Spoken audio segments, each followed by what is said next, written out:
Unified 911, anong matutulong namin sa'yo? Anya ti maitulong mi ken kapo. Anong may tatabang ko sa imo? Unsay akong ikatabang nimo? Ngini makadabang na misal ka no.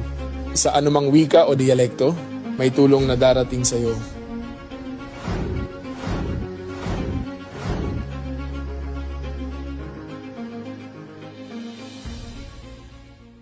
Lilingkod sa bawat Pilipino at magbibigay ng tamang impormasyon para sa tahimik at maayos na Pilipinas. Police News Network, alagad ng batas, tagapagtaguyod ng balitang pulis, sandigan ng mamamayan, patnubay ng katotohanan. La Campo Crame, maghahatid ng pinakahuling kaganapan at nagbabagang balita. Ito ang PNN Police News Network. At ngayon, ang inyong mga tagapagbalita. Magandang araw, bagong Pilipinas. Ako ang inyong alagad ng batas, tagataguyod ng balitang pulis, Patrolman Julius Sam Acad. Maghahatid sa inyo ng tamang balita, kwento ng pulis at serbisyo para sa mamamayan, at ito ang PNP News Online. Ang pangunahing balita ng Police News Network, alagad ng batas, tagataguyod ng balitang pulis.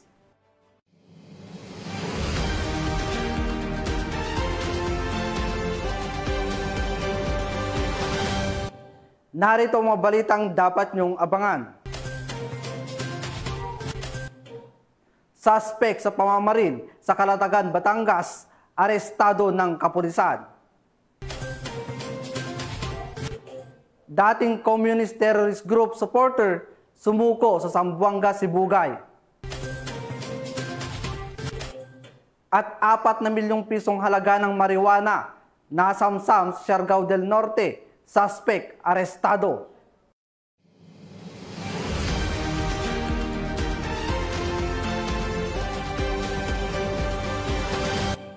Narito ang mabalitang hatid ng ating PNN correspondents mula sa iba't ibang panig ng bansa.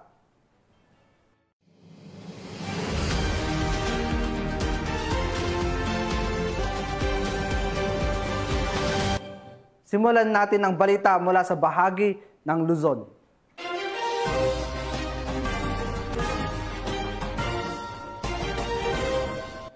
Isang 25 anyos na lalaki ng Kalasyaw PNP ang naaresto sa sinagawang bypass operation sa Kalasyaw, Pangasinan. Magbabalita dyan si Police Master Sergeant Marvin Jake Romero.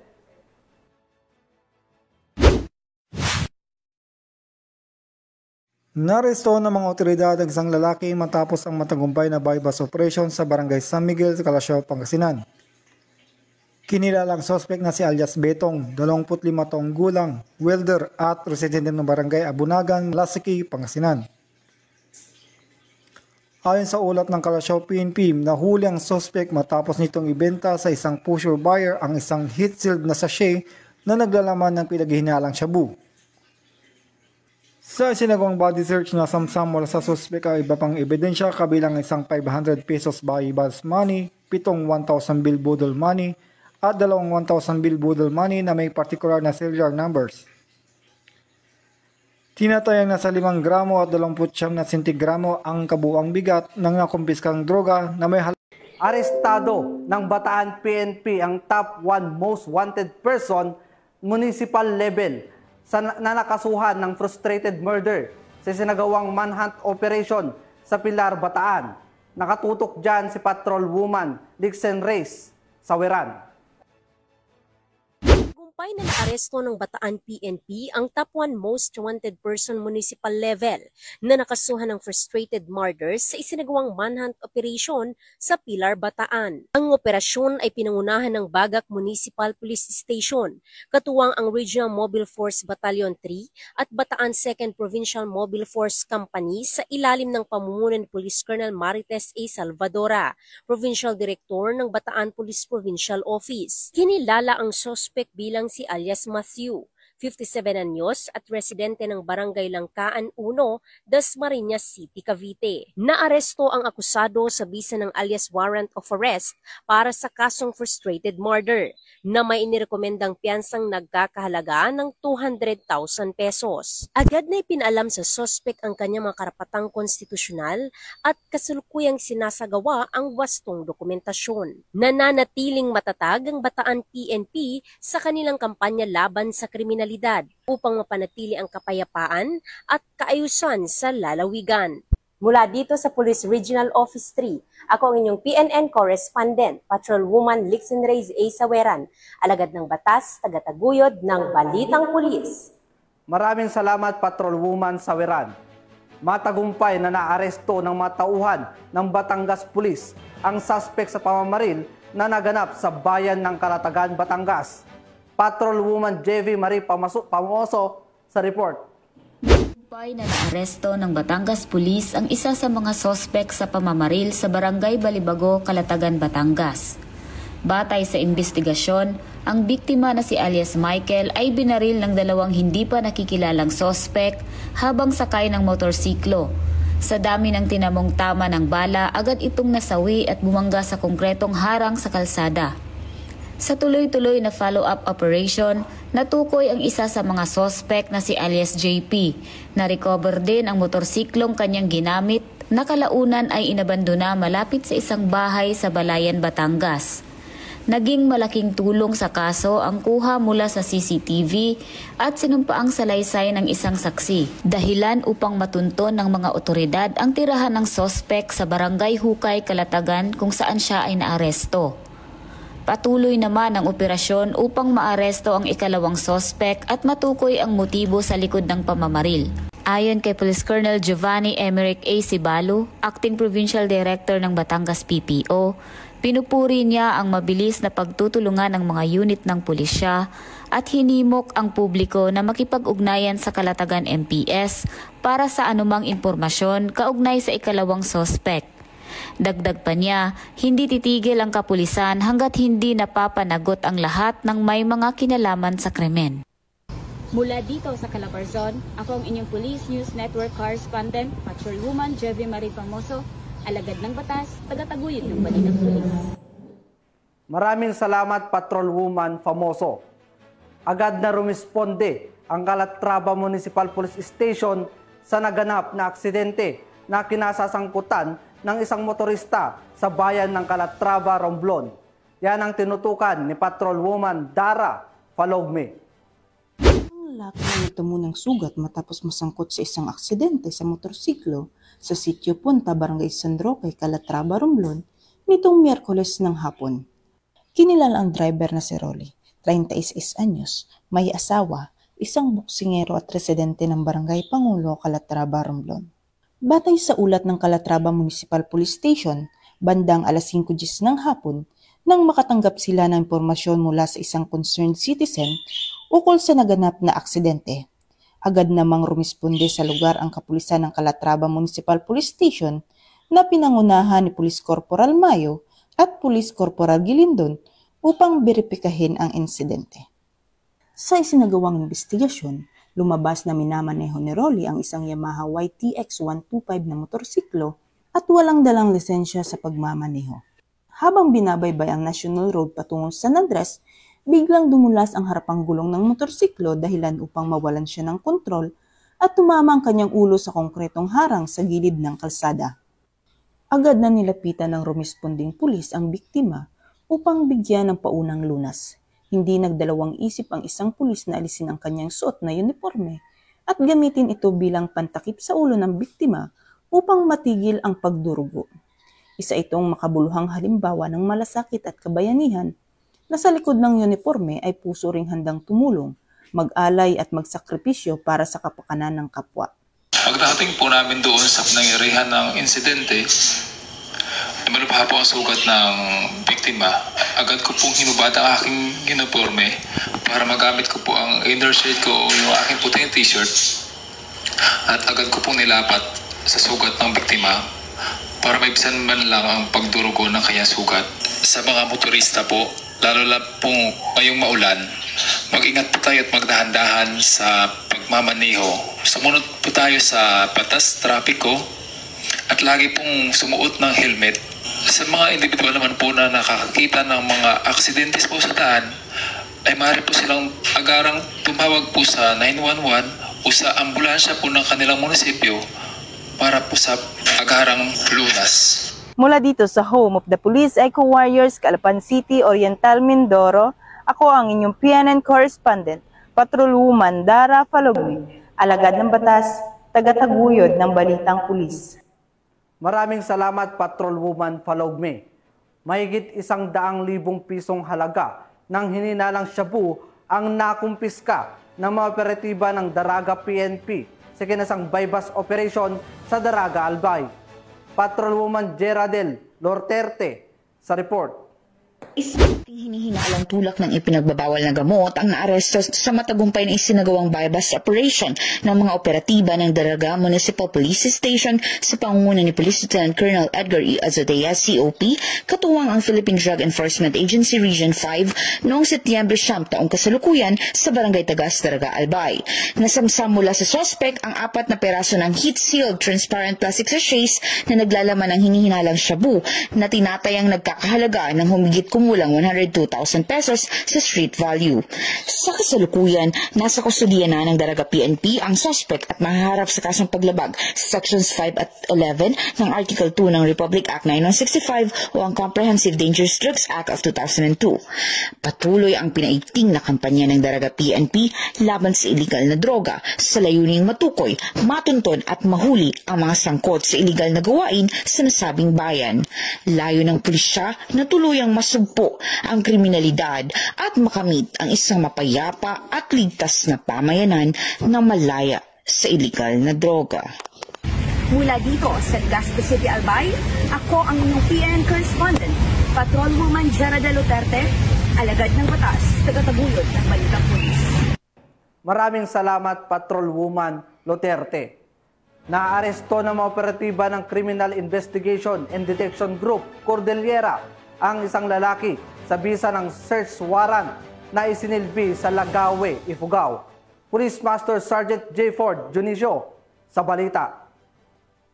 Matagumpay na isinagawa ng pinagsanib na puwersa ng iba't ibang unit ng kapulisan ang Uplan Paglalansag Omega na kumpanya laban sa loose firearm ng Criminal Investigation and Detection Group sa bayan ng Lagawi, Ifugao nito lamang Setyembre 9 taong kasalukuyan. Target ng operasyon ang isang lalaki na nasa 8 taong gulang, may asawa at katutubo ng Banawi, Ifugao. Pinangunahan ng Criminal Investigation and Detection Group, Ifugao Provincial Field Unit, ang operasyon katuwang ang Lagawi Municipal Police Station, Regional Intelligence Unit 14, 115th Special Action Company, 11th Special Action Battalion, 1st Ifugao Provincial Mobile Force Company, Regional Mobile Force Battalion 15 o 1st Mobile Company at Ifugao Provincial Intelligence Unit. Ipinatupad nila ang isang search warrant para sa paglabag sa Republic Act 10591 o ang Comprehensive Firearms and Ammunition Regulation Act na inilabas ng RTC Branch 14, Lagawi, Ifugao na nagresulta sa pagkakumpiska ng mga sumusunod na ebidensya. Isang unit caliber 32 Astra na may serial number J6487, isang piraso ng magazine para sa caliber 32 Astra, 5 pirasong live ammunition ng caliber 32, isang holster at isang itim na sling bag. Idinaos ang paghahalughog sa maayos at legal na pamamaraan sa presensya ng mga opisyal ng barangay, sina Kagawad Harry B. Nangligan at Kagawad Rudy D. Anselmo, kapwa residente ng barangay Kudug, Lagawi, Ifugao. Ang operasyon ay patunay ng pagpapatuloy ng kampanya ng kapulisan laban sa iligal na armas bilang bahagi ng mas pinaigting na kampanya para sa seguridad at kaayusan sa buong lalawigan ng Ifugao. Mula dito sa Police Regional Office Cordillera, home of the most disciplined cops, ako ang inyong PNN correspondent, Police Master Sergeant J. Ford Junicio, alagad ng batas, tagataguyod ng balitang pulis. Maraming salamat, Master Sergeant Junicio. Para sa ating weather update ngayong araw, ayon sa Pag-asa, ang easterlies ay kasalukuyang nakakaapekto sa Luzon at Visayas. Para sa Bicol Region, Aurora, Quezon at Marinduque, asahan ang maulap na papawirin na may kalat-kalat na pag-ulan at pagkidlat pagkulog dulot ng easterlies. Posible ang flash floods at landslide na lalos na kapag may katamtaman hanggang malakas na pagbuhos ng ulan. Sa Metro Manila, Visayas at iba pang bahagi ng Luzon, magiging bahagyang maulap hanggang maulap ang kalangitan na may pulo-pulong pag-ulan o pagkidlat, pagkulog. Babala rin sa posibleng biglaang pagbaha o pagguho ng lupa tuwing may malalakas na thunderstorm. Samantala, sa Mindanao, asahan ang bahagyang maulap hanggang maulap na kalangitan na may pulo-pulong pag-ulan at pagkidlat, pagkulog, bunsod ng localized thunderstorm. May banta rin sa flash flood at landslide sa panahon ng malalakas na ulan.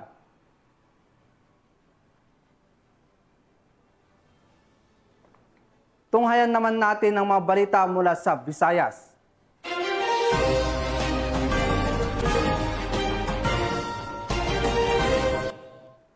Halos kalahating milyong pisong halaga ng hininalang shabu ang nasabat ng mga operatiba ng Bacolod City Police sa ginasang bypass operation. Ang report mula kay Patrolwoman Andrea Dominic de Palubos.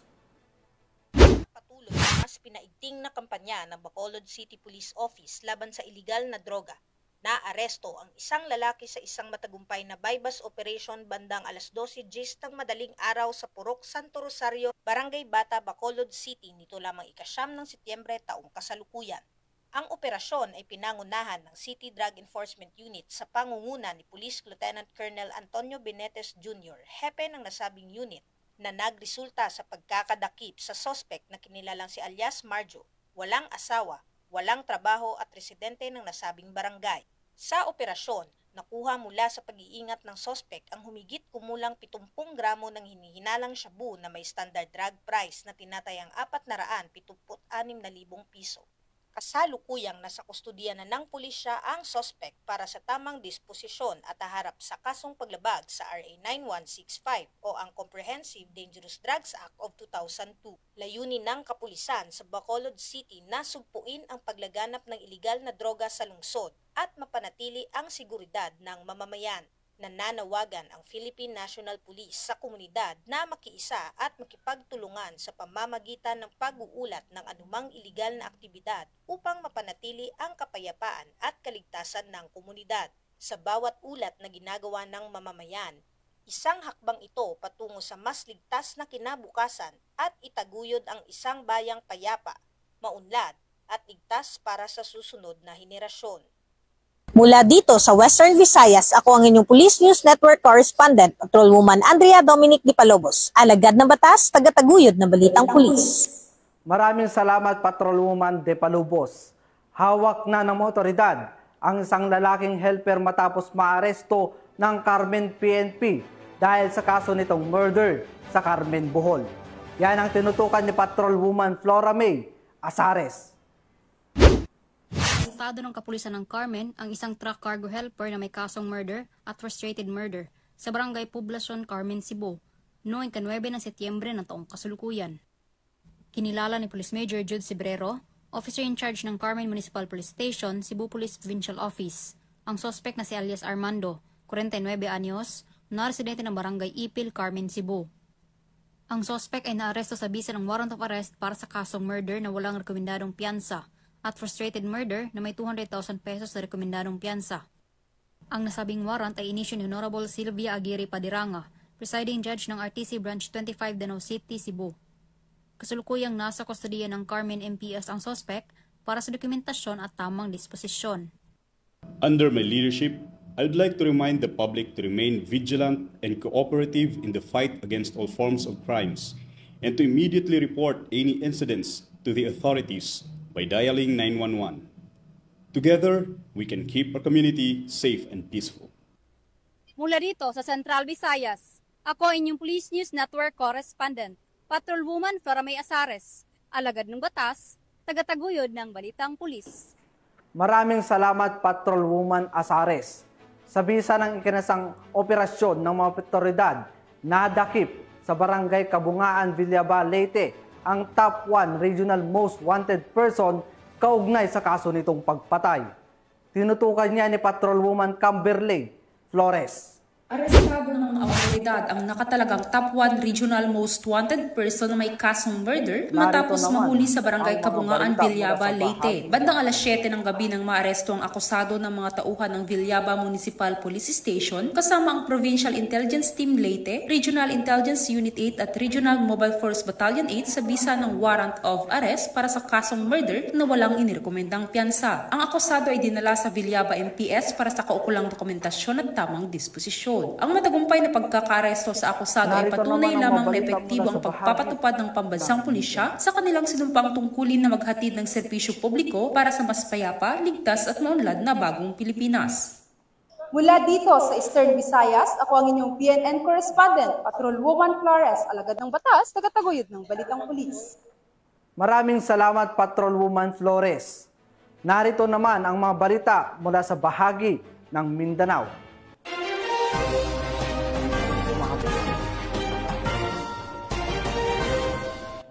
Umabot sa mahigit 4 na milyong pisong halaga ng hininalang marijuana ang nasamsam ng mga otoridad mula sa isang individual sa kinasang operasyon sa General Luna, Surigao del Norte. Yan ang tinutukan ni Patrolwoman Nicole Villanueva.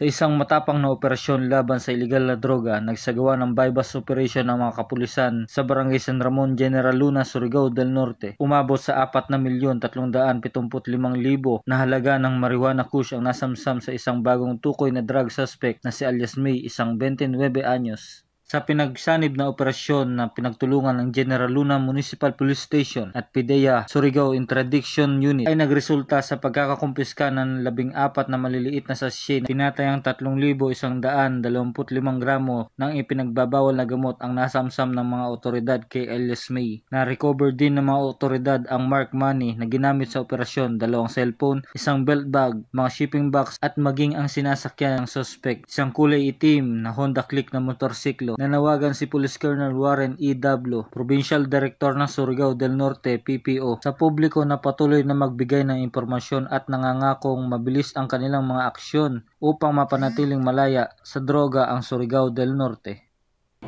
I would like to congratulate sa katong mga tao na nagtabang sa MUA na naghatag ng impormasyon para madakpan ng mula dito sa RP-13, ako yung Police News Network Correspondent, Patrolman Nicole Villanueva, alagad ng batas, tagataguyod ng Balitang Pulis. Maraming salamat, Patrolman Villanueva. Tinatayang 3.4 milyong pisong halaga ng hinanalang shabu ang nasabat sa kinasang joint bypass operation ng PNP at PIDEA Barn sa Lanao del Sur. Patrolwoman Veronica Laggi sa report. Nasabat ang 3.4 milyong halaga ng hinihinalang shabu mula sa naarestong high-value target sa isinagawang PNP at PIDEA Barm bypass operation sa Barangay Poblacion sa Giran, Lanao del Sur nito lamang ika-9 ng Setyembre taong kasalukuyan. Kinilala ni PIDEA Barm Director Gil Cesario Castro ang naarestong suspect na si alias Arman, 32 anyos. Naging matagumpay ang operasyon dahil sa pinagsanib pwersa ng Philippine Drug Enforcement Agency Lanao del Sur Provincial Office, 4th Mechanized Infantry Battalion sa Giran Municipal Police Station at may koordinasyon ng Municipal Anti-Drug Abuse Council na nagresulta sa pagkakaaresto ng suspect at pagkakasabat ng mga kaukulang ebidensya. Nasamsam sa operasyon ang 5 not-tied transparent plastic bags na naglalaman ng hinihinalang shabu na may timbang na humigit kumulang 500 gramo at nagkakahalagang 3,400,000 pesos, isang cellphone, isang wallet, isang identification card, isang belt bag, bypass money at isang dark gray Toyota. Kasalukuyang nasa kustodiya na ng PIDEA Regional Jail Facility ang suspect habang hinihintay ang inquest proceeding para sa kasong paglabag sa Section 5 ng Article 2 ng Republic Act 9165 o Comprehensive Dangerous Drugs Act of 2002. Ang operasyon na ito ay patunay na pinaigting ng kampanya kontra iligal na droga at matibay na pagtutulungan ng mga ahensyang nagpapatupad ng batas para sa kapayapaan sa rehiyon ng Bangsamoro. Mula rito sa rehiyon ng Bangsamoro, ako ang inyong Police News Network Correspondent, Patrolwoman Veronica Laggi, alagad ng batas, tagataguyod ng Balitang Pulis. Dating taga-suporta ng Communist Terrorist Group ang voluntaryong sumuko sa mga kapulisan sa Zamboanga, Sibugay. Ang balita mula kay Patrolwoman Amy Jean Cortez. Isang dating miyembro ng Communist Terrorist Group supporter ang voluntaryong sumuko sa mga otoridad dakong alas 12:30 ng tanghali nito lamang ika-10 ng Setyembre taong kasalukuyan sa Barangay Sandayong, Naga, Zamboanga, Sibugay. Kinilala ang sumuko na si alias Leo, 61 anyos, may asawa, magsasaka at residente ng Purok 4 ng naturang barangay. Napag-alaman na siya ay dating Unit Militia CTG, Mass Courier and Supporter sa ilalim ng Dismantled Guerrilla Front Feliciano A, Western Mindanao Regional Party Committee. Ayon sa ulat, matagal nang naging kontak si alias Leo nang yumaong na si Leonido Nabong alias Baste kung saan siya ang naatasang bumili at maghatid ng pagkain at gamot para sa grupo noong ito ay aktibo pa. Sa harap ng mga personnel ng 2nd ZNP MFC, katuwang ang 901st Mobile Company, RMFB-9, ay nanumpa si alias Leo ng Oath of Allegiance na pinangunahan ni Police Executive Master Sergeant Joffre M. Humawan bilang solemnizing officer at nasaksihan ng mga tauhan ng 901st Mobile Company at RMFB-9. Matapos ang isinagawang custodial debriefing, ligtas at maayos na nailabas si alias Leo at naibalik sa kanyang pamilya sa mabuting kalagayan. Layunin ng PNP sa ganitong operasyon ang hikayatin ang mga dating kasapi at taga-suporta ng teroristang grupo na talikuran ang maling ideolohiya at magbagong buhay bilang kapaki-pakinabang na mamamayan upang higit na mapalakas ang kapayapaan at kayusan sa mga pamayanan. Mula dito sa tanggapan ng kapulisan sa Region Siam, ako ang inyong PNN Correspondent Patrolwoman AG Cortez, alagad ng batas, taga-taguyod ng Balitang Pulis. Maraming salamat, Patrolwoman Cortez.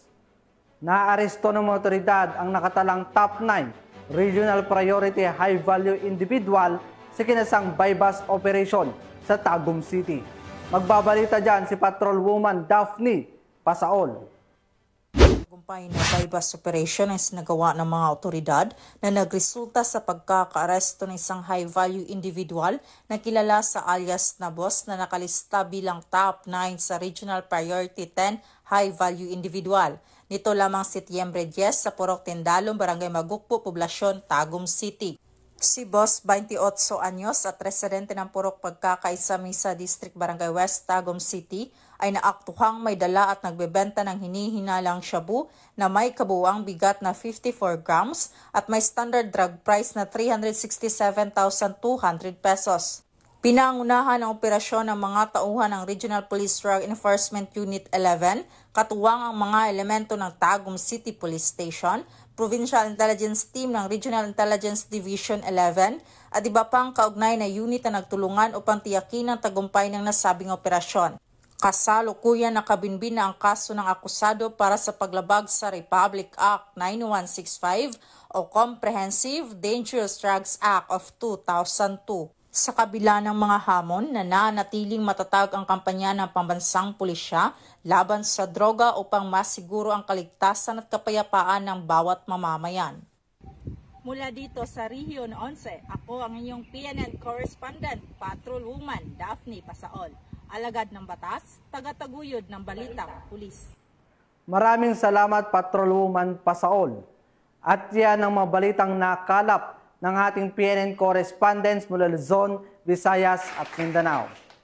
Sa ngalan ng pamunuan ng Philippine National Police, sa pangunguna ni Acting Chief PNP Police Lieutenant General Jose Melencio Nartatis Jr.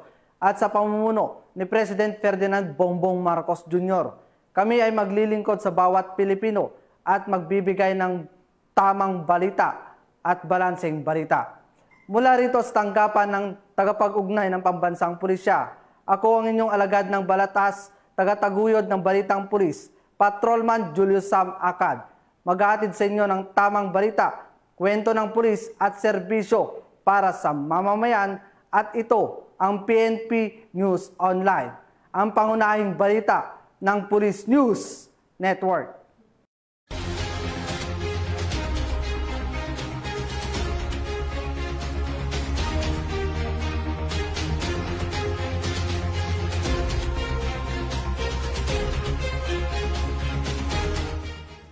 Police News Network, alagad ng batas, tagapagtaguyod ng balitang pulis.